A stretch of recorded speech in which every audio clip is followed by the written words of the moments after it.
Prianto kan. Kalau beli ayam kan ayamnya di kampus. Beda. Itu beda.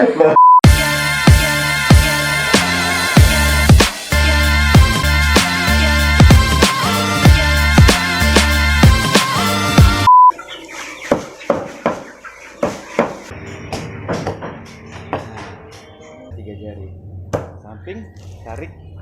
Oke, ingkringin bini. Halo semua. Wah 3 hari udah saya di sini ya. Kalau nggak salah Indra udah mau ngontrak ya. Iya. Ngontraknya di kolong gerobak. Ini susu jahe dari kemarin belum ada ya saya. Iya. Udah 3 hari di sini. Jahenya belum tumbuh. Susunya masih diperes. Iya. Aduh, nggak terlalu ya. Kemarin Indra udah ngomongin MLM, Major League Soccer. lagi itu yang kemarin. Ya. Bola menjok. Indra struggle-nya mantep banget loh. Betul. Kayak Kisah hidupnya itu inspiratif. kisah hidupnya inspiratif, membuat orang-orang males join. Nggak apa-apa, melem nggak apa-apa, asalkan fokus, Kuat. percaya, kuat. Insya Allah kok tipes. Tapi Indra setelah selesai dari MLM dengan sudah bermodalkan highly motivated, Ada positifnya. ada positifnya, Indra sekarang mulai untuk menjadi entrepreneur. Bibir apa maunya? Kalau angkringan gua kan dari uang rakyat. Jadi orang pada nutur. Ini mas saya kasihan ya, mas. Kira-kira berkah nggak tahu-tahu ntar kebakar lagi. Kalau berkah mah ini warteg, bukan angkot. Berkah. Mau nimpalin udah lucu. Sekarang Indra menjadi entrepreneur di bidang perdagingan. Perdagingan. Sekarang Indra jadi tukang nenek. Pijit plus. Menjadi tukang ayam. Soalnya Indra pernah update status videonya dia lagi ini ngulitin ayam. Gila. Ngulutin ayam. Itu bisa jadi dasar Indra untuk menguliti kebusukan koruptor. Ngering. Apakah itu benar, Cepet? Iya. Waduh. Benar jadi sekali. Jadi lu video-video lu ngulit-ngulitin ayam bukan cuma buat konten ya? Enggak, itu emang gue lagi Kerjaan. emang kerjaan gue. Jadi lu ceritain dong, lu sekarang bisnis apa, di mana? Jadi sebenarnya sih kalau gue bilang bisnis juga itu punya om gue memang bantu bantu mamang gue buat di situ. Nah itu gue kalau bikin video itu jam 4 pagi, cuma makanya muka gue masih pada bengep makanya. Dan itu alasan gue kenapa kok jelek ya, emang jam 4 pagi. Iya, jadi biar ada alasan juga. Kok bengep Kalau begitu. agak pagi dikit, nggak ada mukanya. Ayam semua. Akhirnya gue ikutin sampai sekarang, akhirnya alhamdulillah. Dan memang kalau sekarang nih ya, bulan-bulan berdah ya, nah itu banyak-banyak yang pada nikah. Nah itu orderan makin banyak tuh buat kita gitu. Jadi Indra bantu-bantu omnya Iya. di usaha Ayam potong ayam di daerah Cikarang. lawannya besok Cikarang. Iya. Aduh, kurang. Enggak, sorry tadi udah balap duluan soalnya. Gue udah ngomong Cikarang, sorry Jam. Kenapa lu dari pelatih basket Oh iya. ke MLM sekarang ke ayam? Gue enggak. Apa lu nggak peduli, pokoknya kerja lah. Iya. Waktu itu gue memang ditawarin di sayur karena ya saudara gue kebanyakan di Cikarang itu semua pasti di pasar, dagang semua. Akhirnya gue ditawarin mau di sayuran apa di Daging. di ayam itu. Nah gue sebenarnya lebih minat ke sayuran, cuma jam waktunya itu dari jam maghrib sampai ketemu jam 9 pagi lagi. Panjang banget kan. Nah kalau di ayam waktunya dari jam 4, gue berangkatnya jam 3 lah ya, bangun jam setengah 2, jam 3 pagi ya. jam 3 pagi sampai jam 9 pagi. Nah jadi masih banyak waktu luang gue buat ngejalanin yang lain. Gitu, akhirnya gue ambil ayam dan rezekinya memang di situ. Gue penasaran deh, ini bisnis ayamnya itu lu dari merenak ayam gede terus lu potong. Oh enggak. Terus lu jual ke gimana? Oh enggak, jadi itu memang gue ayam potong. Jadi memang kita setiap hari sudah pasti motong itu sekitar 300 sampai 500 ekor setiap harinya. Dan itu udah pesanan buat warung-warung. Tapi kan kalau misalnya potong ayam itu kan udah ada job desk sendiri dong. Iya. Misalnya lu bagian motongnya, Iya. lu bagian ngulitin gitu-gitu kan. Kalau datang pagi gua motong juga, terus ngulitin sama ngodol. Nah kalau buat yang nyacak itu gua masih Odol tuh apa? ngeluarin isi ati jeroan. Nah itu ngodol namanya sebutannya buat di Karena sini. kalau yang jeroan itu hati segala macam dijual terpisah ya. Yap, betul, dijual terpisah. Jadi kalau mau beli itu beda. Jadi kalau gue bilang bisnis ayam itu memang semuanya, mohon maaf kalau banyak yang mau itu juga pasti laku. Kulit-kulitnya yang udah kebuang juga dan itu laku buat umpan lele.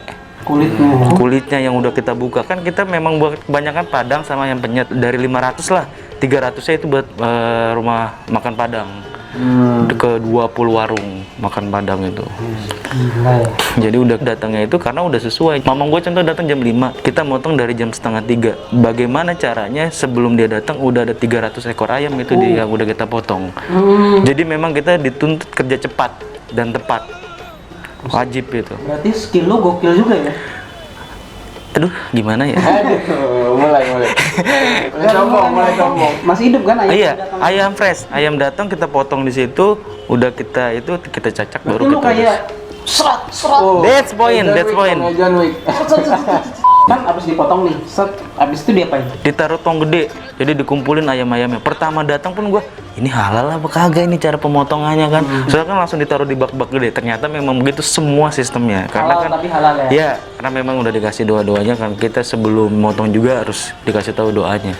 Jadi Maksudnya tuh ditaruh tong gede itu buat apa? buat ayam yang udah kita potong. Oh, gitu. Jadi biar nunggu mati, bener-bener mati. Oh, jadi habis lu potong langsung masukin gitu. Iya, karena itu nggak boleh dipotong kepisah, apa badannya itu kepala, ceker segala macam. Kalau belum bener-bener mati. Betul. Kalau kita pegang nih masih gerak, nggak boleh. Harus sampai nunggu mati Iya, dulu. betul. Tapi nggak lama ya nunggu matinya. Enggak. Paling 2 bulan lah. Enggak, paling sekitar berapa detik udah. Dimasukin tong gede, abis itu diapain? Dicacak tuh, dipotong pala, ceker sama masih ada sayap. bulunya? Masih ada bulunya. Nah, udah itu dipotong, Tong itu dulu. kita baru bagiannya. Setelah dicacak itu kepala, sayap, ceker sama nya itu baru bagian gua tuh yang ngulitin tuh Oke. sama Berarti odol. pas lu ngulitin udah nggak ada kepala, Udah enggak. ceker sama. Enggak karena susah nggak bisa. Iya, Nah, nanti ada tuh. Gitu. Ngomong-ngomong cekernya cuci kaki nggak? Enggak pakai sendal. Berarti waktu apa itu kepalanya dipotong masih ada bulunya? Masih. Berarti nanti ada sesi nyabutin bulu kepala Yap. ayam. Yap, ada. Kan ada juga tuh yang beli leher. Nah, Leher sama kepalanya dan itu nggak dikupas kalau yang buat di kilo. Kalau yang buat barengan sama ati itu kan ada tuh yang masakan Padang. Atinya dililit-lilit, terus ada tulangnya. Usus. Nah, sama leher kan. Nah, itu tulang leher yang udah kita kupasin. Gitu. habis itu lu cabutin, seret, habis itu cabutin lu potong. Ya, baru dipotong 4. Nggak ada lagi orang. Dipotong 4 tuh. Di situ juga di satu meja. Terus dibersihin, baru di packing, terus Iya. dikirim. Nggak di Berarti apa? Lewat gitu. Iya. Lempar, deng. Nggak lewat, lempar. Kan Kita lempar. Ya, misi-misi gitu kan, mau lewat. Ajarin kan ada paradigma yang mengatakan wah kerjanya di pasar, ganteng-ganteng kerjanya di pasar, Makasih. ganteng-ganteng serigala. Iya, GGS. Tapi kita kan senantiasa memandang sebelah itu. Iya, paham. Mata. Terima kasih Dati. Memandang sebelah mata orang-orang yang kerja di pasar itu. Padahal kita nggak tahu duitnya siapa. Lu bisa menepis paradigma itu nggak Cid? Sangat bisa. Makanya gue jujur Cem, pas masuk pasar itu gue nggak yang malu sama sekali nggak.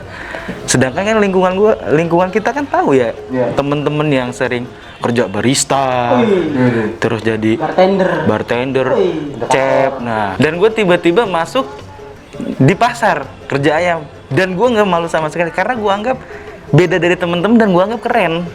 Makanya gue seneng kan publikasiin gue kalau lagi itu segala macem. Maksudnya apa kerennya itu di mana? Beda dari yang lain dan memang duit pasar itu gila sih kalau kata gua. Sebenarnya, mohon maaf kalau gua bongkar. Iya, gua maaf. Sekelas gua ada nih karyawan, cuman itu ada namanya. Dan dia juga ngorderin cabai sama itu. Dan dia ngejatain istrinya itu sehari 300.000.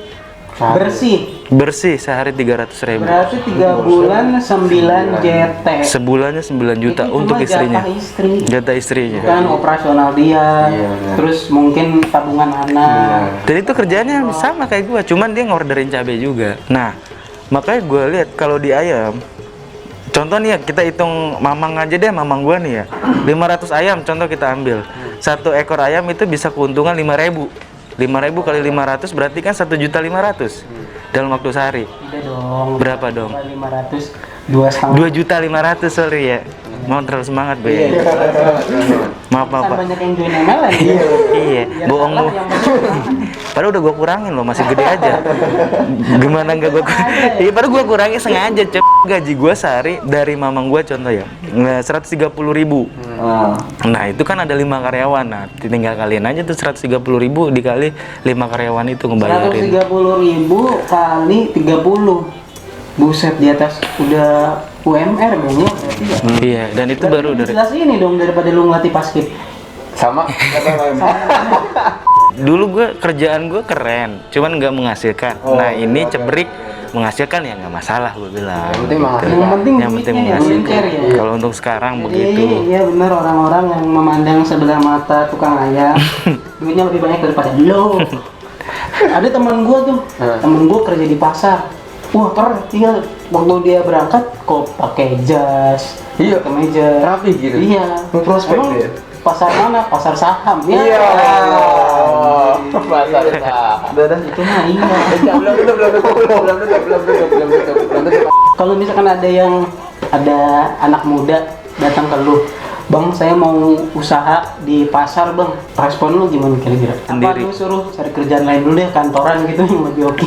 Enggak kok. Kalau buat gua sendiri ya, kalau memang nggak siap sama pergaulan pasar jangan dah. Kalau buat gua, karena menurut lu pergaulan pasar itu pasar itu kayak gimana sih? gimana ya kalau menurut gua ya pasar. Bebas. Bebas. Ya pastilah ya. Terus banyak. Kayak anak-anak. Nah, Bebas ya. Yang malam party. ada di satu pasar nggak gua sebutin lah pasarnya. Itu pasar besar juga. Tukang jamunya itu nggak ada yang jelek, Pak. Cuak-cuik sekali. Waduh, sama pramugari. Ya adik-adikannya lah. Karena memang benar cantik-cantik, Cang. Nah, itu jadi untuk sukses di pasar butuh kerja keras. Selain kita kerja keras, butuh iman yang kuat. Karena memang begitu, banyak yang hancur di pasar karena begitu. Udah gitu ribanya juga banyak kan. Pinjaman di pasar, orang pasar, Pak, mohon maaf, males ribet ngurusin ke bank. Makanya kalau ada tawaran walaupun bunganya 20% diambil, Pak. Rentenir. Nah, cuman jaminannya dia punya usaha. Udah begitu doang. Yang penting usahanya. Iya, nah makanya kalau mau usaha di pasar ya mempersiapkan diri aja karena persaingan luar biasa dan cobaannya juga luar biasa untuk di pasar. Gila sih, gue baru tahu sih itu. Parah sih gua juga. Banyak pasar modern kan, apalagi sekarang belanja di kayak model-model ayam, sayur, daging, kebutuhan dapur kan udah banyak. Apa pasar tradisional tidak berkurang? Tidak pernah takut. Kenapa? Karena kita selalu menang untuk masalah harga. Mungkin kalau untuk kualitas kebersihan pasar kita kalah. Tapi sekarang mohon maaf ya. Ya sekarang kita cuek-cuek aja. Kita masih tetap berani kok sama pasar-pasar begituan. Pasar-pasar modern kita masih Tapi berani. tetap ramai. Alhamdulillah. Soalnya biasanya apalagi Prianto kan, kalau beli ayam kan ayamnya di kampus. Beda. Itu beda. Soalnya kan ayam goreng di kantin iya, sekolah. Ya mudah-mudahan bisa menjadi salah satu jalan sukses buat kita. Amin. Amin insyaallah. Alhamdulillah dengan begitu pasokan ayam angkringan terjamin ya. Amin insyaallah ya. Flyer ya. Iya. Padahal kita nggak jual ayam. Iya, padahal kita nggak jualan ayam. Kemungkinan besok Indra udah pulang ya. Mau jagain pasar lagi karena tukang jamu yang kemarin nungguin. Tetap.